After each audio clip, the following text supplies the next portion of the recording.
किसी ने फकीर से कहा, मेरे अपने मुझे छोड़कर चले गए। उस फकीर ने बहुत ही सुंदर जवाब दिया, अगर वो तुम्हारे थे तो तुम्हारे पास ही रहने थे, चले क्यों गए?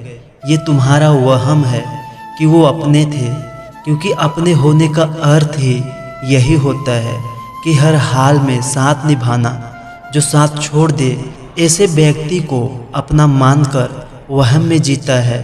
इंसान और दुखी होता है। जो अपने नहीं होते हैं वो चले ही जाते हैं। उनका शौक करके दुखी होने से उसे कोई फर्क नहीं पड़ेगा। इसलिए जो अपना न हुआ उस पर कभी हक न जताना, और जो समझ न सके उसे कभी अपना दुख न बताना। सृष्टि का नियम है, जो बांटोगे वही आपके पास बेहिसाब होगा।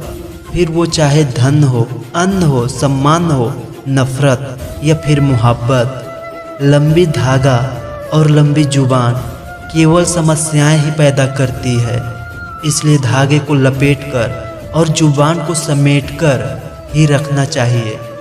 किसी को बहस से जीतने के बजाय मौन से पराजित करो, क्योंकि आपके साथ जो बहस करने के लिए तैयार रहता है वो आपके मौन होने को कभी भी सहन नहीं कर सकेगा। एक दिन मैंने जिंदगी से पूछा कि तू इतनी कठिन क्यों है? तो जिंदगी ने हंस कर कहा कि दुनिया आसान चीज़ों की कद्र नहीं करती। पेड़ पर क्षमता से ज़्यादा फल लग जाए तो उसकी डालियाँ टूटने लग जाती है। ठीक उसी प्रकार इंसान को औकात से ज़्यादा मिल जाए तो वो रिश्तों को तोड़ना शुरू कर देता है। नतीजा आहिस्ता आहिस्ता पेड़ अपने फल से वंचित हो जाता है, और इंसान अपने रिश्तों से अपनी नज़र हमेशा उस पर रखो जिसे तुम पाना चाहते हो, उस पर नहीं जो तुम खो चुके हो। इंसान की एक आदत है, ना मिल जाए तो सब्र नहीं, और मिल जाए तो कद्र नहीं। जिंदगी में इतना सबक तो मिल गया, फिक्र में रहोगे तो खुद जलोगे, लेकिन बेफिक्र रहोगे तो दुनिया जलेगी। मैंने एक बात नोट की है, जो सीधा सच्चा और ईमानदार होता है उसकी इज्जत जीरो है। जो झूठ बोलता है और बेईमानी करता है वो सबका हीरो है।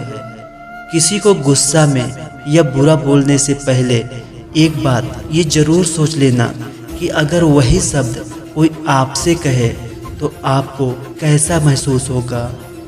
आप किसी के लिए चाहे अपना वजूद दांव पर लगा दो, वो तब तक आपका है जब तक आप उसके काम के हो।